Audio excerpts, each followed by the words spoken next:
Hi, I'm Michelle PW, and I've got something really exciting to share with you today. Are you ready? Here it is! It's my new novel! Yay! It's a psychological thriller called The Stolen Twin. Okay, but I have a confession to you actually. And this confession is, I wrote this over 10 years ago.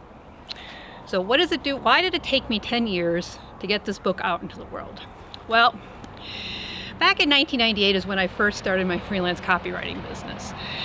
And what I did was I was going to be a grown-up business person. And back then, by the way, we didn't have like all these coaching programs and mentorships and stuff online the way they do now. In fact, the internet wasn't really all that evolved. So I went to the SBCA and got some consulting there. I got a business advisor. It was free, and I thought I was being very grown-up.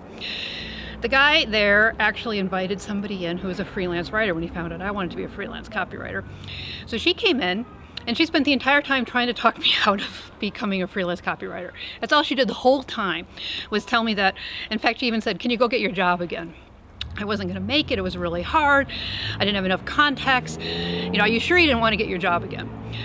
Okay, so I held firm, and so finally near the end, she spent 45 minutes trying to talk me out of this. Finally at the end, she says, "Okay, I can tell there's nothing that I can do to talk you into this, so I'll give you a few tips." So she gave me a few tips, and I wrote those down. And then as we were leaving, I said to her, "Well, one of the reasons why I want to be a freelance copywriter is because then I'll have time to work on my novel." She got this look of horror on her face, and she said, "You can't tell anybody you're writing a novel. That's just horrible. They're gonna never hire you. It's gonna be, doom and gloom. Cats are gonna fall from the sky. It's gonna be horrible."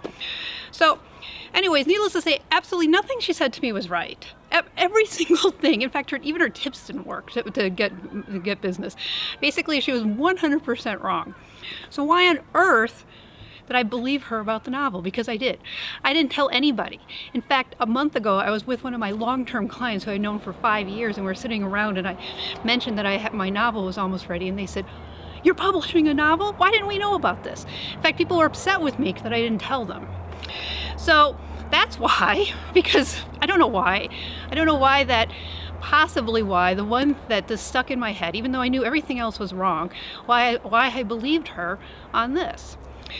So what I want to say to you is two things. First of all, be careful who your mentors are. We get a lot of advice, and above all, you should listen to your gut. And second of all, if there is something that you're trying to get out in the world, and it could be a creative project, it could be whatever, and you haven't, what stories are you listening to? They're probably old. Maybe they're outdated, maybe you outgrew them, but just think about that. I'm not saying overcome them, just take a little bit, just think about those stories, just kind of breathe into that energy and see what comes up, and see if maybe you're ready to let those go. And of course, if you want to learn more about my book, and you can get a physical copy or you can get a Kindle, and they're both available on Amazon, and they would make a great Christmas gift for the person on your list who loves psychological thrillers. Thank you so much.